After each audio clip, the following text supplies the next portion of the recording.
Well, howdy, howdy, howdy, nearly senior citizen here. Greetings, boys and girls, and welcome to this little Harold. Harold is kind of upset with me. I've had him out of his cage and in my hand for probably a good 2 or 3 minutes now, and he wants to go back to bed. Oh, both of his eyelids are gummed up.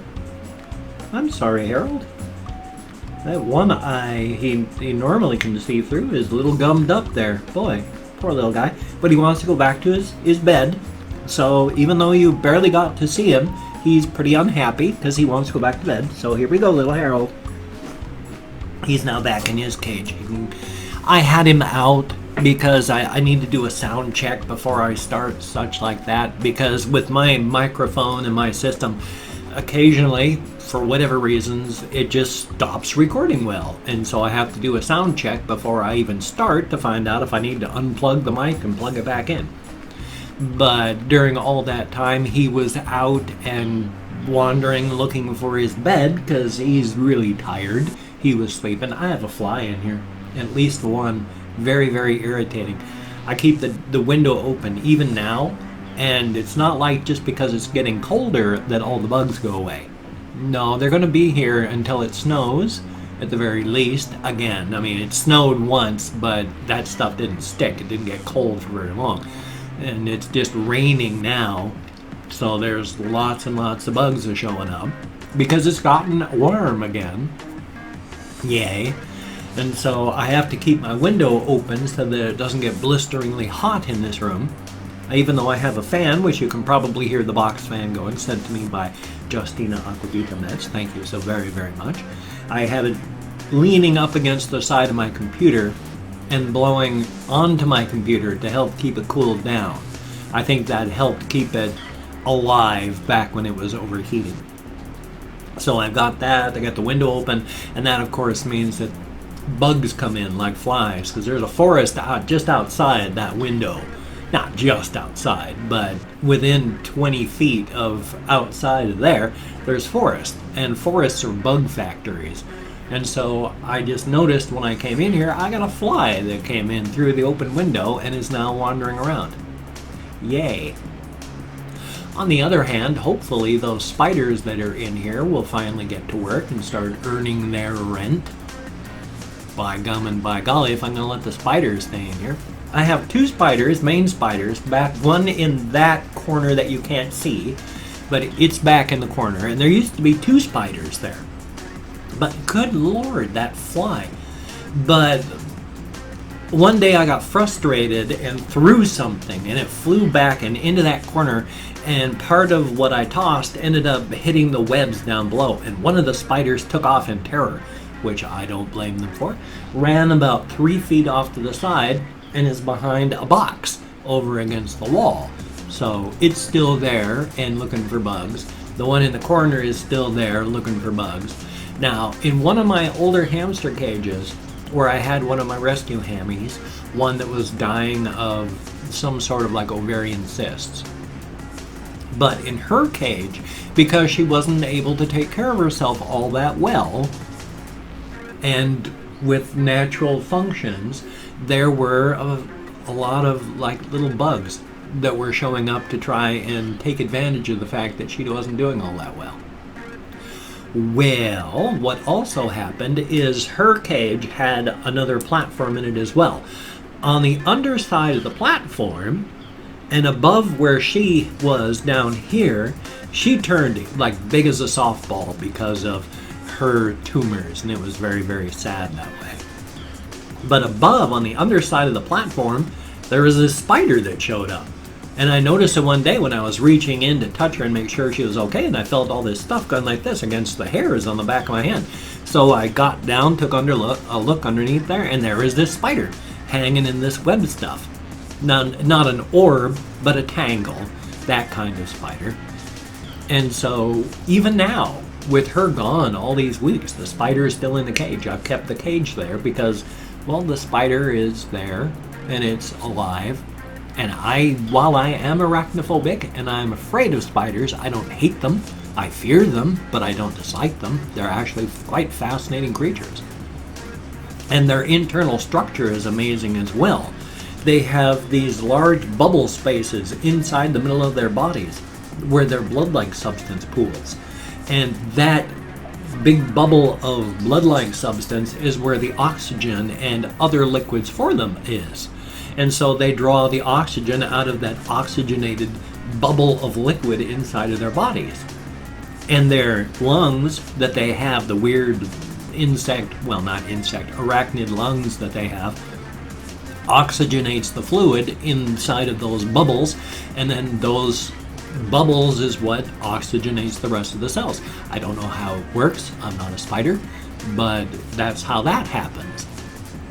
Because of that, and with the fact that spiders are basically pneumatic, they operate their long legs using, well, not pneumatic. What's the word when it's hydraulics? It's hydraulic. That's the word, not pneumatic. They don't use air. They are hydraulic, basically. It uses pressure, fluid pressure inside of their bodies to make their legs go out, which is why when a spider dies, its legs curl up, because it doesn't have the pressure to push them out, hydraulics. And if they dehydrate while they're still alive, they curl up. They can't help it. There's not enough fluid pressure to keep them where they can move their legs out. So they're kind of stuck. They have to eat bugs to keep up their internals. I don't know how other insects do it, but that's how spiders are. And they're also really high pressure because of all that. If you have a spider, they have to be very, very careful not to accidentally pierce their skin, because if you pierce their exoskeleton, they will pop because of the strong internal pressure necessary to keep their hydraulics working. So when you pierce them, boom, that's why they explode, basically. And a spider isn't going to take an injury well, unfortunately, because of all that. Boy, I can't remember what I was talking, or where, on the fact that I was talking about the spiders. And, yes, it was the bubble on the inside of them and then the hydraulics. Because of that, I worry about the spiders that are in here, because they only have bugs to refill their hydraulics. There must be enough, because the spiders are still alive. There must be enough bugs that come in through the open window, because I don't have a screen. When I open up the window, it is just flat open to the outside world, no screen in place. Yay on that. But spiders come in, bugs come in. It's one of the things you have to live with. But because I'm arachnophobic, but I don't hate spiders, I certainly fear them, I let them stay, because I'm not going to let myself be ruled by my irrational fears. I refuse. In fact, back when I used to live up in Bellingham, Washington, I lived for 10 years in this one house. And it had a horrific, nightmarish basement. I used to force myself to go down into that basement because I was arachnophobic. And down in that basement, it was, oh my God, it was just horrific spider stuff. It was open beams everywhere, on the walls, on the ceiling, and so between the beams, it was choked with spider webs. Both on the walls, on the ceiling, there was webs everywhere, and it wasn't just old webs, there were the spiders and the new webs. But I forced myself down there a lot, just because I am afraid of spiders, and I'm not going to let myself be ruled by that. I'm a weird individual that way. I will confound myself and fight myself if it comes to stuff like that. I don't like to be ruled externally by things, nor do I want to be ruled internally by things that are out of my control, which is why I try to push. If I find myself afraid of something, I push myself into it as best I can. I mean, I'm not going to go insane. I'm not going to go skydiving just because I'm possibly afraid of skydiving. I think my fear of skydiving is perfectly valid. I mean, the accident rate is pretty low. But when they do happen, oh boy. Because my housemates, well, one of my housemates and one friend, when I lived in Bellingham, way back in the 90s, they used to go skydiving. And they went skydiving for a little while. They had to cross into Canada, so they went through the Canadian border to get up there. And then they'd go skydiving, and then they'd come back. One time, my housemate at the house I was living in and my friend were going to Canada to go skydiving. When they were asked at the border, what are you going there for? Well, we're going skydiving. It's like, oh, which place? Oh, we're going here. Oh, is this your instructor? And it's like, what? What's going on? And when they said yes, they said, you might as well turn around. Your instructor died in a skydiving accident. So, whoops. The guy sort of fell. And while you can survive it if you're lucky, the odds are not good. In fact, I read this one thing in Cracked about a guy who was strapped to his instructor, or his instructor was strapped onto him. I cannot remember. It's one of those tandem ones where when you drop, you're dropped with your instructor so that everything's going to be okay. Well, when they did the main chute went thoop, fwink, and just wrapped up and didn't open. So they had the reserve chute, thoop, fwink, woof, same thing, curled up, and so they fell all that distance straight down and then smacked into the ground. And they were lucky and unlucky. They both survived, both the instructor and the other guy. They landed partly in water. They were so lucky.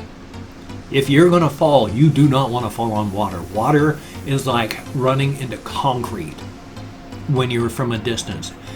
Have you ever done oh my God, what is that? When you jump into a swimming pool, belly flop. How your body just goes whap with a large spread out surface and it hurts even just from 5 feet?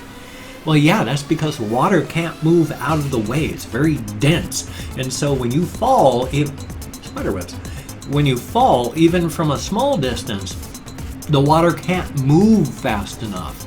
So when you fall out of an airplane and you hit the ground, it's worse than landing on concrete. So the fact that they landed right on the very edge, it's like their legs landed in this watery part. If it had been even 5 feet further, boom, they both would have been dead. But as it was, they survived it. Now the guy, it broke him. He doesn't go out doing anything like that anymore. And in fact, he mostly stays in and writes comedy stuff for websites. His instructor had it worse than him. It was even worse off. Came up with complete recovery and back to skydiving. So it just shows you, one thing that happens like that breaks one person, doesn't break another. Mental strength is amazing. I don't have a lot of, I got more than I thought. I mean, my wife dying in front of my eyes for 10 years, my personality was breaking down badly toward the end. And I'm pretty lucky that I only damaged my kidneys a little bit instead of a whole lot, because I stopped drinking as much fluids as I should have while I was taking care of her toward the end, because dehydration made me feel dizzy, and I was seeking escape from the situation of watching my wife die in front of my eyes. And since I wasn't drinking, I liked being dizzy from dehydration. Unfortunately, if you don't drink enough, you damage your kidneys. I damaged my kidneys. So they're not in wonderful shape. I do my best to drink as much as I can. I gotta be careful, because if I drink water, plain water, it makes me feel sick. Don't ask me why. But if I drink something with particulates in it, then I'm okay. So thumbs up on that. Oh, 14 minutes and no change, because it just flicked over to 14 minutes. I have opened up 24 hours worth of comments on my community tab so that I can thank 20 to 25 people for having left me a comment. Now, the content of the comment is not important. Did I say that properly? I'm not sure. Whether it's a good comment, you are saying you're a wonderful person, thank you for making videos. A bad comment, whether you're saying you're a miserable old fool, why haven't you died of cancer yet? Or an indifferent comment, you are a human being, this was a video. They are all equal in my eyes at this point, because I'm not reading them yet. I'm going to go through after the video, read them all. Thumbs up everyone I read, answer as many as I can. So right now, I'm just thanking you for having left a comment. The content of the comment isn't important at this point. The fact is, you left a comment. You're getting me out of my head into the world, dealing with real people. Thank you so very, very much. Now, if I mispronounce your name, no disrespect is intended. I'm an American English speaker. I am terrible at names, better than most, but still. So, first off, it looks like Lackey, L-A-Q-Q-Y, thank you very, very much. And Eric, A4, thank you very, very much. Yusel, Y-E-S-E-U-L, Kim, thank you very, very much. And Evil, with 2 L's, thank you, greatly appreciated.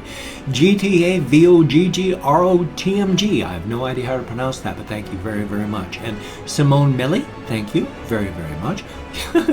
Your mother, thank you, greatly appreciated. And Huang is here, Osu, thank you very, very much.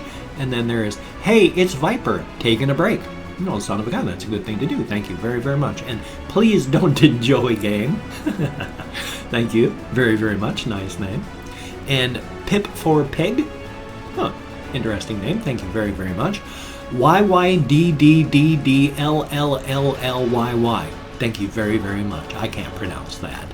And Mateus Balcher, thank you very, very much. Greatly appreciated. Aaron Presquito, I sure hope I'm close. Thank you very, very much. Eddie Hardy, E-D-I, Hardy, H-A-R-D-Y, thank you very, very much. Abby Catherine H, greatly appreciated. Thank you very, very much. And then there is Yajo, or Yayo, Y-A-J-O Gaming, thank you very, very much. Emily Peterson, greatly appreciated. And Bobby Bob, thank you very, very much. It is greatly appreciated. I need a different word other than appreciate, but I can't find a good one. I've looked it up in a thesaurus, and appreciate pretty much sums it up, but I hate just using that word and no others all the time. And then Matt Flores, thank you, greatly appreciated. Tony Naito, oh, I hope I'm close, N-A-I-T-O, thank you very, very much. And Walt F.L., huh, thank you very, very much, greatly appreciated. Lust for Awesomeness, son of a gun. And then Voids, V-O-I-D-E-S, thank you very, very much. And then last but not least, well, it sure isn't Dale, little son of a gun. Thank you all very, very much, greatly appreciated. You get me out of my head, into the world, dealing with people. It's a good thing. It is not a good mental landscape behind these eyes. I'm clinically depressed. I have bipolar disorder. My wife died 3 years ago. Her cat committed suicide within 6 months after that. It's not been a good 3 years, so thank you very, very much. It is appreciated. Thumbs up on that. Oh, and if you type in the phrase, dentures are fun, you will be in the drawing for the game Killing Floor 2. This upcoming Sunday, I'm going to generate a random number, count through everybody in the pool. Whoever that lands on, you win a free Steam key for Killing Floor 2. Son of a gun, a very good thing. Thank you very, very much. Every single person that's gotten involved. A very good thing. Well, it's at 18 minutes, so if you can check out my links down below, that would be very, very awesome. Greatly appreciate it. I got like Twitter, Facebook, GoFundMe, Patreon.com, Google+. Haha, I remember them all. If you could check those out, that would be very cool. If you could become a Patreon.com patron or GoFundMe campaign contributor, that would be very awesome. My thanks to everybody who has contributed or become a patron. You are all beautiful, awesome people. It is because of you I'm not homeless. And it's really cold and wet out there, and I have stuff, and if I don't have a place to plug in my sleep mask, I will die of a heart attack because I have sleep apnea, and that can give you a heart attack. Carrie Fisher died of a heart attack because of her untreated sleep apnea. I've reached that age where if I don't sleep with a mask, there's a chance I'm going to die. So thank you all very, very much. Now, if you could contribute or become a patron, that would be awesome. But if you do not donate or you cannot donate, I take all good wishes, deposit them in the bank of my heart where I draw interest. So thank you very, very much. If you could toss me a like, that would be greatly appreciated as well. I do appreciate using that bloody word too much. Appreciate all the positive validation I get from my existence, and if you could subscribe to the channel, that would be cool, but I would understand if you don't want to. My personality is rub people raw my entire life, so if you don't like my videos, I understand. If you don't want to subscribe to the channel, I understand. But if you're down with it, I'll do my best to keep you entertained from now until the literal end of time. Trillions upon trillions of trillennia from now. Thumbs up. Well, son of a gun, it's 19 minutes and 40 seconds, so I've got a game video coming up, I've got a reaction video coming up. Hopefully, I'll have a game video for my game channel. Hey, if I don't fall asleep today, that'd be a cool thing. So, you take care. Have a great day today. I will see you on the flip side, and that, my friend, is a very good thing. So keep smiling, because it can always get worse, but it doesn't have to.